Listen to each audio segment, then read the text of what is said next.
Okay, so we finally got it out of the bowl. We've got the countertop ready. So now it's time to butter up our hands. Hi. Hey, kiddo. How was school? Sorry, sis. It was nice. Yeah? I'm filming Taylor through the Wow. headrest. Yeah. We're on Taylor Vision.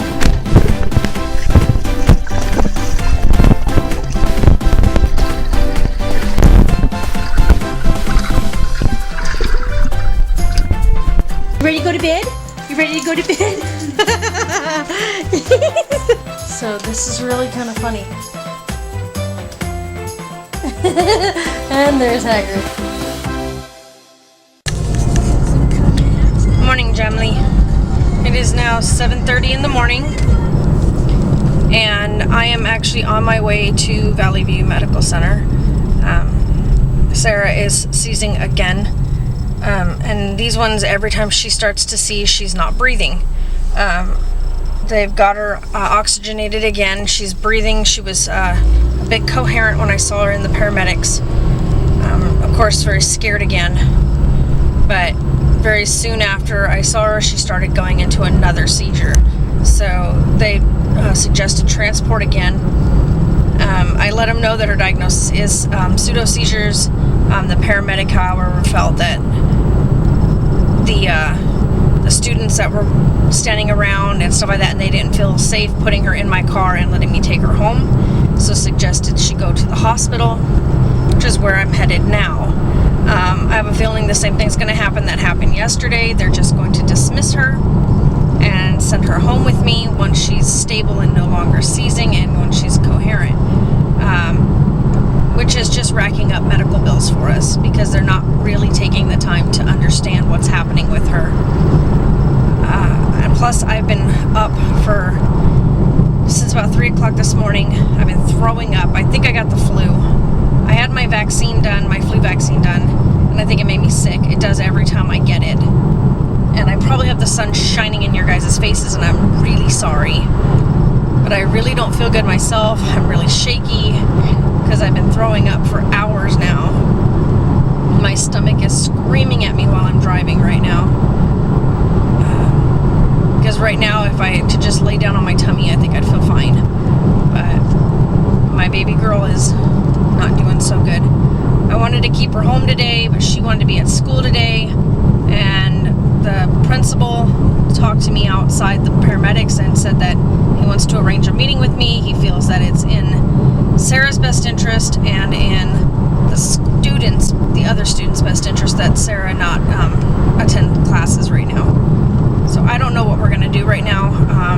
I have to be able to work, and I can't homeschool her and be at work. And so I don't know exactly what we're going to do right now. Hey, is your head still hurting? Yeah. So Gemma, here's Sarah. She's not feeling all that great now. They're going to go and call her doctor. Call Dr. Barton, see what Dr. Barton says. Sorry guys, I am just really not feeling good today. So anyway, I'm trying to keep this in. I was going to take that out, but I need to leave that in just in case Dr. Barton calls me. But anyway, they're going to call Dr. Barton. They're going to see what he recommends because she had a whole blood workup yesterday and urinalysis and all that yesterday at Wormsea. And so they're going to go get those. But now we're just kind of waiting. She's hungry, of course, because she didn't get a chance to eat breakfast. She got off the bus and went to go eat breakfast and went into a seizure. Which is why I'm confused about the whole pseudo-seizure diagnosis. She hadn't done anything yet. She just got her day started, so she couldn't have possibly been under any deep stress. So I don't know what's going on. And as a mom, it is so frustrating. It is so frustrating to not understand and not be able to help her as a mom. We're trying, right? It's my body. I'm flustered more. Yeah, exactly. She couldn't have said it better. I couldn't have said it better. It's her body, and it's making her more flustered than anybody else. And we found out that the school is going to, they're going to have her not attend physically at the school. We're going to see about setting her up with a actual tutor. So I don't know because I have no idea how that's going to work with me I want working. to see my friends. I know. The only way I can see them is if they come over. Uh-huh. And I normally hang out with Nicholas Love and Megan and. I know. We'll worry about all that. But you told me Nicholas wasn't allowed at my house anymore. Because Or was it Juanita? it was, Jolene. Jolene wasn't allowed at the house anymore. Oh, what about Nicholas? Nicholas, I didn't have a problem with Nick. He's just obnoxious. So Just has to be calm and quiet when he comes over. Megan wasn't obnoxious this last time. She's really well behaved. But, alright, guys. We'll keep you posted. We really will. Yeah. Pray we get some answers. Pray we get some understanding. Pray for this little person right here. I know. She really is flustered with this whole thing. I almost had a freak out last night in my bedroom. Why? I was like laying down on my bed thinking, I was like, why is this happening to me? Why is it always only me? And then I was just about to go. I know, it's I fluttering. was flustered, and I was And like, it's okay to be angry and flustered why? with it. She threw me. Did you hear me throwing my stuffed animal at the door? I kept hearing you banging stuff, so I just figured. I was flustered. I was like, I want these to stop. Sorry, guys. Hey, Jamley. Well, we're home now, and they did some testing for Sarah, and they ran a bunch of information, and it is like we thought it was this entire time. The diagnosis of pseudo-seizure is incorrect. Now, she may have some pseudo-seizures, so like the doctor said. However, when they did her evaluation today, when they did her EEG today, the activity and event that was caught today shows signs of epilepsy. So she does have epilepsy. So pseudo-seizures can go hand in hand with that. You can have them due to the stressful factor of having epilepsy. But we've also figured out and determined that Sarah's epileptic seizure trigger, which is why she has them so early in the morning, is Sarah has low blood sugar. So when she gets up, she starts her day, and if she doesn't have a proper breakfast in her before she heads off, she's 90% likely to have a seizure. And so they did her blood work when she got to the hospital, and she did have low blood sugar again. And so they had to give her glucose again to get it back up. So that is her trigger. So yes, she is epileptic. And so these aren't just a stress-related seizure. And they're not going to put her on any meds yet until she sees the neurologist. They will let the neurologist make the decision because we already know that she was on 3 other medications and neither of them was effective. So, being that she was on those medications for 3 months and neither of those was an effective medication, they don't want to use those ones. So they want to let the neurologist make that determination when she sees the neurologist. So, that's good to have an answer. It's good to know they caught one of these correctly during a scan, and now we absolutely know for sure that it is epileptic, and these are epileptic in nature, and it's not pseudo in nature. So yes. Hey, Jamley. So, I think I'm finally done vomiting.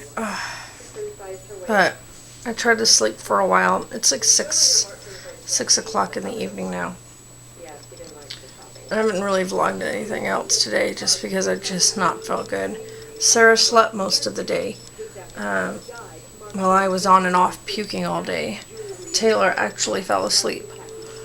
Like less than 20 minutes ago. Sorry, I'm yawning because I'm exhausted.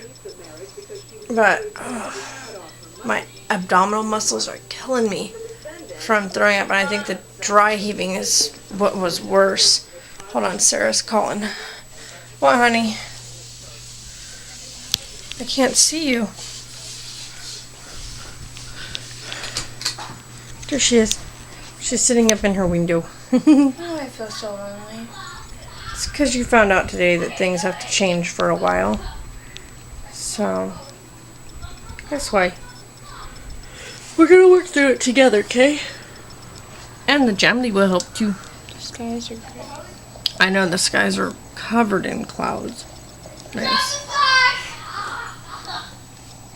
Sincere well wishes, guys. She's not feeling all up to par. She's feeling kind of sad and lonely and a bit depressed. She found that she has to not be at school for a while. Want to see a picture I took? Called.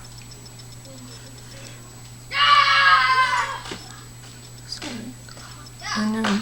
That's the neighbor's kids, by the way, guys. All that loud noise you hear.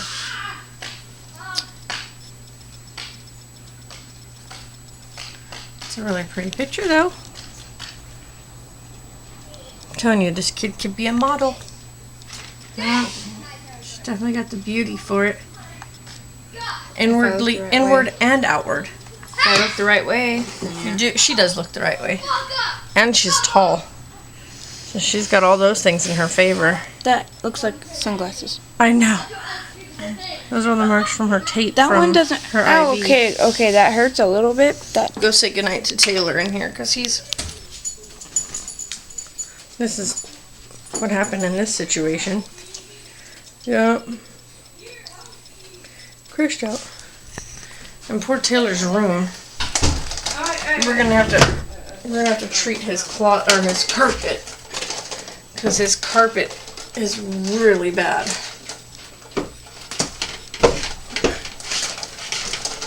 Okay, there we go. Alright, guys, but anyway, let me shut his light off real quick. Okay, there's a portion of the video I'm getting ready to show you. It may be a bit hard to watch, so if you're uncomfortable watching a moment where a child is, I'm not going to say she's suffering because she's not in any kind of actual physical pain, but she's disoriented, she's confused, she's scared, and her brain still isn't quite making connections as to where she is, who I am, and so it's really hard, especially as a parent, to have your